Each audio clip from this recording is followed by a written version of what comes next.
What's up, gentle listeners, and thank you so much for tuning in for another episode of Above the Nest with Raichele. As promised, I have a very, very special guest joining me on today's episode, a familiar voice for a lot of you loyal listeners, a guy that you guys all know and love. He was formerly here with us with BGN, and now he is a staff writer for The Ringer and also a podcast host for The Ringer's NFL Draft Show podcast. His name is Benjamin Solak, and I am so very honored to have him joining me.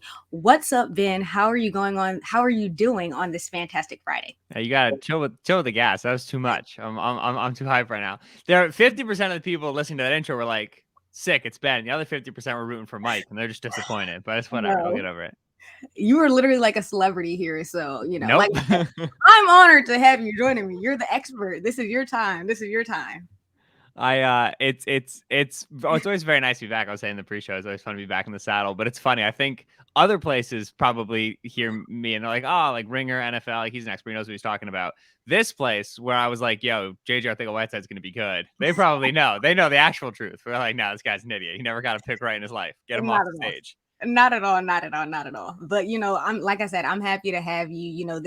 I'm sure you're super busy in the season. So just thank you for taking the time to chat with me. But I mean, we all know why we're here. The draft is literally 13 days away. It's crazy. It came so quick. Mm-hmm. But we're gonna be talking about the pre-draft visits that the Eagles have had so far. They're allowed 30. So far they've had 17. We're recording at about 3 o'clock on Friday afternoon. And so far they've had 17. So we're going to tackle that on today's episode. We're going to talk about, what to know about these players. What are some of the trends when it comes to like the positions that we've seen so far and some realistic options for the Birds. So, like I said, it's going to be kind of like a speed round, but I wanted to start with a position that I don't think is like the biggest need. Like defense is definitely the need, I think, when it comes to the Eagles, Mm-hmm. like secondary for sure, defensive line, but wide receiver, yes, that's just as important too. We already have the Devontae Smith. We already had recently signed Zach Pascal. We already have Quez Watkins. But I wanted to take a look at Ohio State wide receiver Chris Olave, Alabama wide receiver Jamison Williams, and Georgia wide receiver George Pickens. So out of these three guys so far, who would you say is most likely to land in Philly? Yeah. So Jamison Williams, I think, is no shot. I'd be surprised at this point if Jamison Williams didn't go top 10. And I'd be equally surprised if the Eagles traded up in the top 10 for a receiver. So I think Jamison, who's a very, very good player, is out. Olave is the one where that feels like it makes a lot of sense where the Eagles are right now. We know we're pretty sure the Eagles will like Chris Olave, right? He's a sub 4.4 receiver. He's extremely polished route runner. The knocks on him are like, oh, maybe he's too thin. The Eagles have the thinnest receiver in the entire world. They have two of the thinnest, like Quez also. Like some teams don't draft these skinny receivers. The Eagles clearly don't care. So like the big knock on Olave doesn't seem to be a problem. Like, oh, he's a senior. He produced late. Same thing with Devontae Smith last year. Like, I don't think it's going to be an issue. So we think the Eagles will like him. There's rumors that the Saints like him, and there's rumors that the Chargers like him. So Olave's going somewhere from like 15 to 20 if he gets there. There's a chance that he goes early. Washington at 11 is a team that makes a lot of sense for him as well. So if Olave's gets to the Eagles pick at 15 and they like him, I would imagine they pick him even before other dudes at other positions because they'd be worried about the Saints at 16 and the Chargers at 17. Pickens is a good player. George Pickens out of Georgia. He's coming off of a major injury. I think it was Achilles in the 2020 season, so he didn't play a lot in the 2021 season. But the film is near first-round ability. He's an above-the-rim guy. He is a downfield X receiver, win outside the numbers, which is very, very important role for the Eagles to get because right now that player for them is Devontae. And as great as Devontae is contested catch, unbelievable contested catch receiver. It's not what you want your 170-pound receiver to be doing, right? You'd like for him to do other things. And so they have to get a ball winner on the outside. Pickens is that sort of a role. I imagine when they brought him in, it was to check the medicals. It was to flag and get a second opinion, maybe a final opinion on his health. And if they clear him, he is a great trade back candidate. He's a great end of the first round candidate. Maybe he makes it to 50, right? Or to that middle of the second round in the event that other teams don't, trust it as much. But I would imagine he's more so in like the 30 to 40 range. And so if they're a trade back team, Pickens at wide receiver makes a lot of sense. Okay, I like that. I like that. And you touched on medicals just a little bit. So another position. We've only seen one of this position so far, Matt Corral. quarterback from Ole Miss. Mm-hmm. He has came and visited Philly as well. And we know that Howie Roseman loves the quarterback factory, of course. Is this something that we should be taking seriously? Like, do you really think that they would go for him? Of course, probably not at 15 or 18, Right. but later on, do you think we should even take this as a serious consideration? Yeah, so it's worrisome, right? Because you're like, no quarter, not again, Howie, please. Corral is not the sort of quarterback for us to be going out on a limb for, at least in my opinion. And yeah, I was very much like, all right, if they wouldn't do it at 15 and 18, like maybe they do it at 51, but whatever. And then Corral got invited to the first round of the draft, and he's attending. And that list isn't like 1-to-1, everybody on it gets drafted, but a lot of the people there do. Okay. I would be stunned if the Eagles took a quarterback in round one. And I would be of the quarterbacks to go round one, Corral is to me the least good. Yeah. And so it would be very surprising and really worrisome if they spent a top 20 pick on Matt Corral. It's not surprising that they like the play style. He's an RPO quarterback. He's super zippy arm, can tuck the ball and run. A lot of what makes Jalen Hurts good makes Matt Corral good. And so if they want to continue living in this offense with this style of quarterback, Corral makes a lot of sense. It's just, it seems like they're doing another year of Jalen Hurts. It seems like they're pushing capital into future years to trade for a veteran or trade up for a guy. Corral at 15, it would be an incredibly well-kept secret, and it would be surprising, and I would probably be very upset. The other thing is, like, we got to remember these top 30 visits aren't always for like players I want to draft. It's very often for guys I want to check boxes on. Like you said, there's the medical box, and then also Matt Corral is like a little bit of a bad boy. So there's also the character box as well. Like if you want to know how you feel about a guy in the event that he becomes a free agent in 5 years, because you're not gonna be able to talk to him then. You may be able to, but the best time to talk to him is now. And so a lot of this is just like kind of clearing boxes in the event that you need them. And I promise, if they were to surprise us with that pick at number 15 or 18, you wouldn't be the only person pissed. I couldn't, man. I'd lose my mind. Yeah. Oh gosh. Philly Twitter would be wild. Yeah. But I mean, we're gonna keep it moving. Another draft position, which is definitely deepest and arguably most talented so far in this year's draft. I saw that you wrote an article and also did a podcast titled the 6 most divisive players in the draft. And you guys were talking about some of the guys who there's disagreement with among different scouts and some of the media. And one of the players for sure is Oregon defensive end Kayvon Thibodeaux. So I want to talk on him first. He started falling, and you guys talked about that a lot in the podcast episode. What areas would you say that you think he can improve, and where do you think he's going to fall in the big board? Yeah, Kayvon's a really good player. On the field, Kayvon's awesome. Are there plays he takes off? Yeah. Honestly, I kind of like this is bad NFL scouting here, but I don't really care when my elite top 5 talented players take plays off. Okay. I don't want it to be an endemic, right? I don't want it to be constant. I don't want it to be like they don't love football. But Thibodeau's getting like triple teamed. Yeah, I'm not expecting him to play with 100% of a motor when it's like the ball's out in 2 seconds and he's getting double teamed. There's no utility for him emptying his tank at that time. So people talk about the loafs. That really doesn't bother me too much. You go back and watch like when he was a freshman. You go back and watch when he was a sophomore. It's really, really impressive film. It's unique ability. People worry about the bend. I don't worry about the bend. I think the quickness, the hand usage, the strength, it's all there. I think he's a consummate edge prospect. Off the field is where the fall is coming. Thibodeau's just a hype beast. That's the best way to explain him. We all kind of know that guy who he's your buddy, and you sit down with him and you're grabbing dinner, and he's like, "Hey, have you heard about this new crypto?" And you're like, "I can't do this right now, man." That's Thibodeau. Like, Thibodeau has his own crypto. Thibodeau's got like a 30-year life plan. I told him that I didn't have a 30-year life plan. He told me to get my shit together, and I was like, "Dude, I'm married. Like, I'm good. Like, you don't. I'm all right. I got it." He's very like he is locked in on what he wants to do, which is a great thing, but it scares NFL teams because NFL teams want football players to think only about football 24 hours a day, 7 days a week, and absolutely nothing else. It's antiquated thought, and it's going to continue to dissolve and continue to crumble as NIL becomes a thing and college players just become more active in other spaces outside of football. But that's the archaic grading scale that teams are holding on to. So that's why the Thibodeau fall is coming. I think Thibodeau is going to go to a team and be really freaking good. And I think the teams that pass on him are going to look dumb. I'd be surprised if he makes it to 15. We heard a lot about Thibodeau falling in March, and it feels like in April we're getting a little bit of a swing back where the Jets at 4, the Giants at 5. These are both still like very legitimate possibilities for Thibodeau. So to me, I expect him to be a top 10 pick and deservedly so. Okay. Looking at projected late day 2 pick in Western Kentucky defensive end D'Angelo Malone. Mm-hmm. Makes sense because they have Hassan Reddick. Yep. Malone is a really, really light edge rusher who might need to play off-ball linebacker, which anybody who's covering the draft a couple years ago and following Reddick out of Temple, that's the exact same book. So he's a Reddick backup.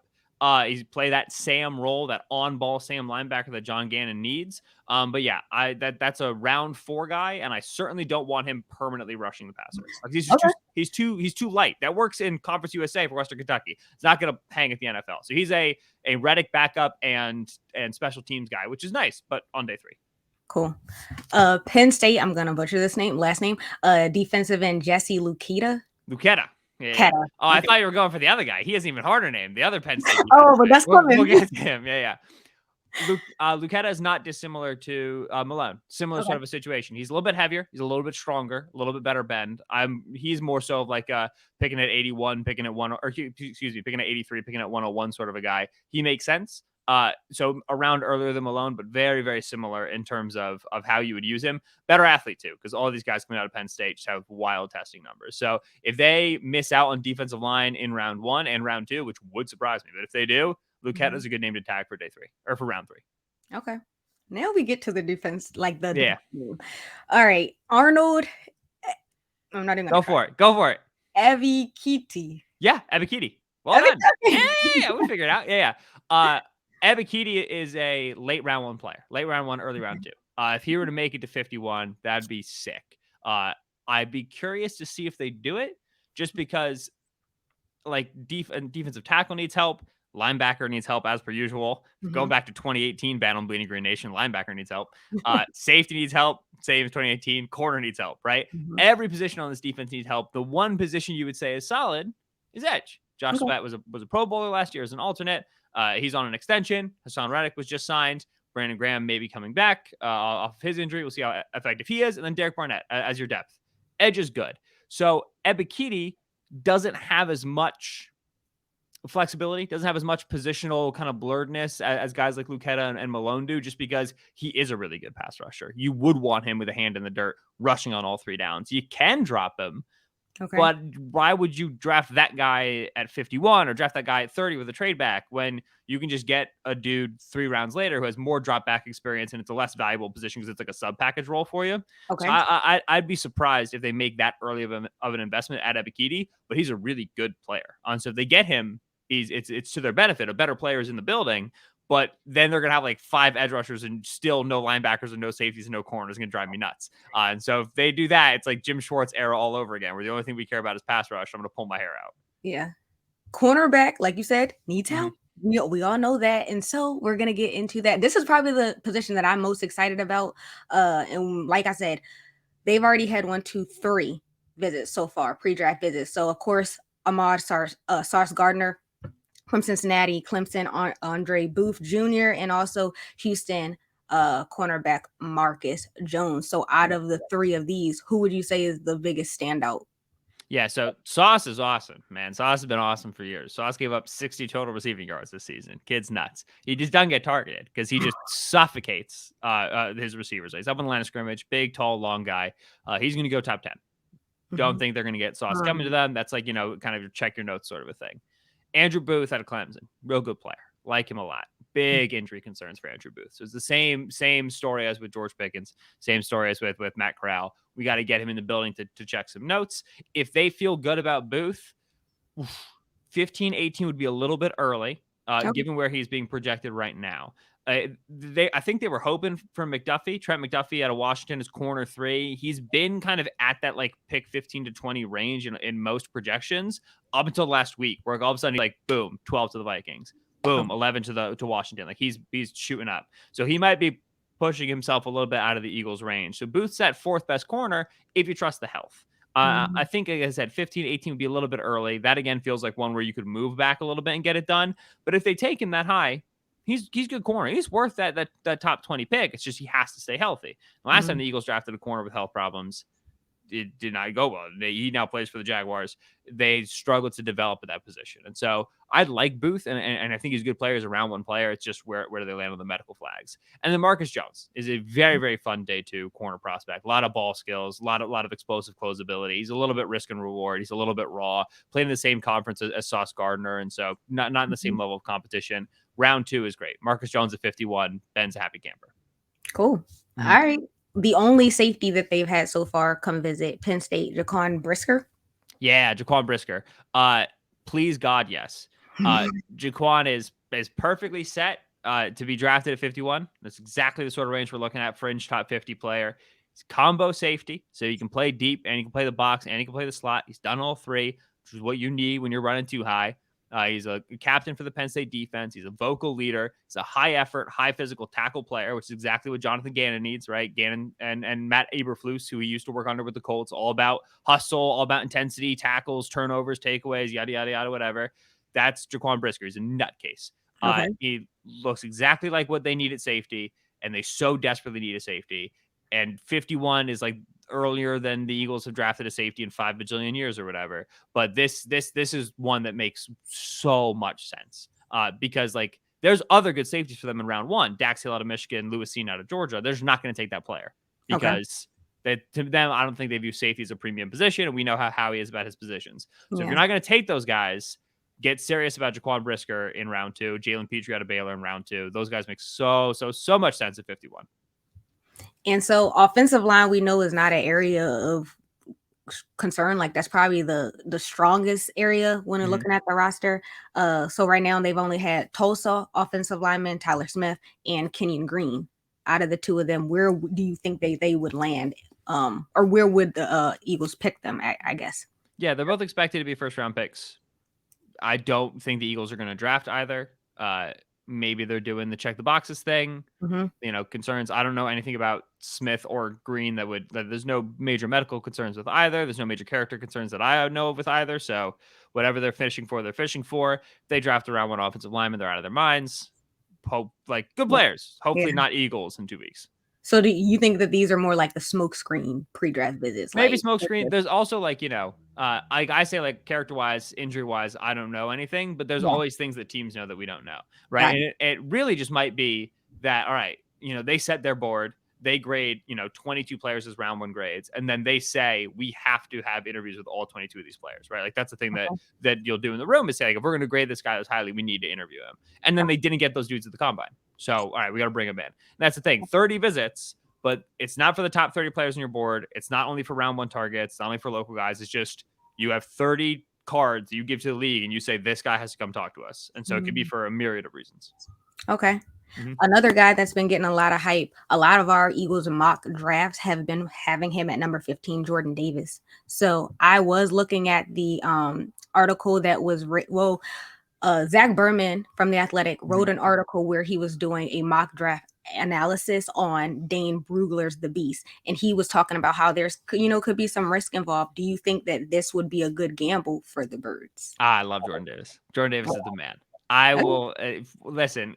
Not every day you get to draft a 364-pound guy who runs sub-5. All right, and I'm here to tell you, you never get to do that. That dude does not exist. He's an anomaly. He's an aberration of nature.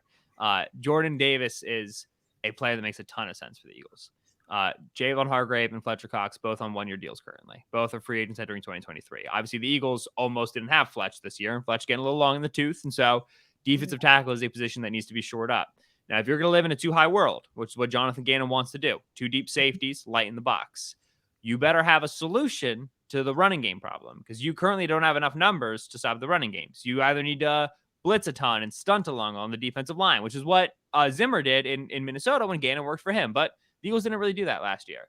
Maybe you have great combo safeties and you're able to play, max fitting quarters. The Eagles don't have that. Nobody can really do that in the league. It's really hard to do. Or you need to have a 2-gapping defensive line. You need to have guys on the interior of the defensive line who can play 2 gaps at the same time. So you need to have a dominant nose tackle. The Eagles do not have that dude. They have Fletch, who's a penetrating upfield 3-tech, and they have Hargrave, who's very, very good, but isn't dominant, and they also don't really ask him to do that. So you need a solution to your too high problem. You need a solution to your light box. Jordan Davis is a solution. It's just one man solver. It's everything you need in a bag of chips. He's humongous. He's dominant. He's technically sound. He's got quick eyes. He's explosive. He's a great tackler. Georgia lived off of Jordan Davis solving problems for them on the inside. This is an elite player on first and second down, and that's enough for me. Like, oh, what's the third down usage? He's gonna get me to third and long. Like, if I don't care about third down usage until I get there, and the Eagles couldn't get there. Dude, Derek Carr completed 90% of his passes. Justin Herbert, 90% of his passes. You're not getting to third down. Yeah. The player in the building who gets you there, and that's Jordan Davis. At 15, would be a tremendous pick. He'd be hotly contested, and everybody would complain, and then he would walk in and just immediately handle his business. Love Jordan Davis. Great pick at 15. So we know we want Jordan Davis, but what do you want to tell us about Perion Winfrey and also Devontae Wyatt? Yeah, so Wyatt played next to Davis of Georgia. He's 315, more traditional 3-tech. If the Eagles were to select him, he would be more so a clear Fletcher Cox replacement because he's going to be a little bit more of playing over the guard instead of playing over the center. He can still 2-gap and do that well, but he's a little bit more of a pass rushing player. Wyatt has a history of domestic incidents, domestic violence incidents, family violence incidents across the course of his high school career and into his college career.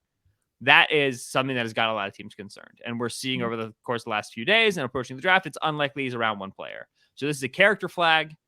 When does he go? It's always difficult to figure out. The Eagles have not really drafted a lot of character flag guys over the last few years with Roseman, with Roseman and Peterson, I should say. With Sirianni, doesn't seem like there'd be much of a change there. Sirianni seems to be pretty in on culture and, whatever, straight shooters, yada, yada. And so I'd be surprised if they take Wyatt. But part of the reason why they brought him in, I'm sure, is to talk about that. And, sometimes guys have backgrounds that are tough, but they've turned over a new leaf. And that's for the team to be responsible to figure out and talk about that guy.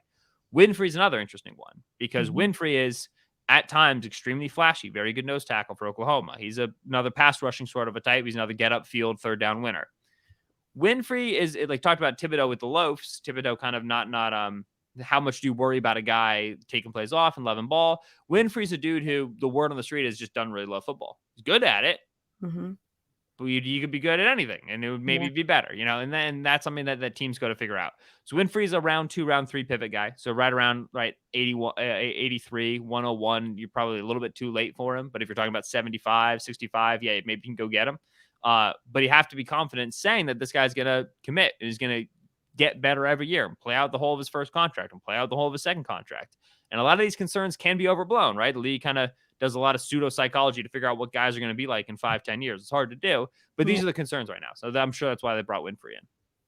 Thank you. And so, you told us Jordan Davis is your guy at number 15. If you're Howie Roseman, who are you picking at number 18 though? We want to know. All right. Am I just limited to this list? No. Okay. You don't have to limit. Cool. Let's see. I love Jordan Davis at 15. Yes. And I think expect defensive line and defensive backfield. I would personally not take McDuffie, who you see balk to them a lot. And I think if McDuffie gets to them, they will. I won't. Okay. I'll get it. I'll be fine with it. McDuffie to me is like a solid player. He's not necessarily we want to be spending a top 20 pick on. And without knowing the medicals on Booth, it makes it tough as well. Because I'd love Booth, but I'd love to believe that he can play. So Davis at 15. If Kyle Hamilton starts getting into range at 15, I'm taking Hamilton above Davis. But he's one of the few people that I think is possible that I would take. So if it's Davis at 15, wide receiver at 18. If Olave's still there, home run pick. If not, Traylon Burks at Arkansas is a really good player. I said the Eagles are comfortable with these skinny guys, but you don't just have to be comfortable with the skinny guys. Traylon Burks is 6'3", 230. He is a big young man. This sort of body type is rare at the wide receiver position. We don't see guys built like linebackers come through every single day. He's explosive. He's successful downfield, good catch radius, good downfield receiver at the SEC level, which is important, right? You get to see him against that top competition. He's got a gadget-like ability as well, which we saw the Eagles try to get Jalen Reagor moving with gadget plays last year. They clearly want bubble screens, RPOs, like all that college stuff to be part of this offense. Reagor wasn't very good at it, and they need a guy who's better after the catch. That's what Traylon Burks did really, really well at Arkansas. And so I would love Burks at 18 for the Eagles. That's the receiver that you expect to be there. It makes a lot of sense for how the team is built. Okay. Howie Roseman, you heard it from the expert himself. I hope you're listening. All right. Well, last 2 receivers the Eagles draft, or I should say 2 of the last 3 they drafted, Arcega-Whiteside and Reagor, both players I liked as well. So maybe ignore the receivers that Ben likes. I think it's the main takeaway we have right now. But hopefully one of them will actually finally be freaking good. Facts, big facts. But you need to take a sip of water because you were dishing it. I love it. How we do it, baby. It's draft season. All right. Yes. Yes, I love it. So, I mean, thank you so much for taking the time to talk with us. Like I said, I already know the listeners are going to love this episode because, you're a celebrity around here. So, thank you so much for your time. I really, really, really appreciate it. Sweet. Thanks, Rachel. Appreciate you. For sure.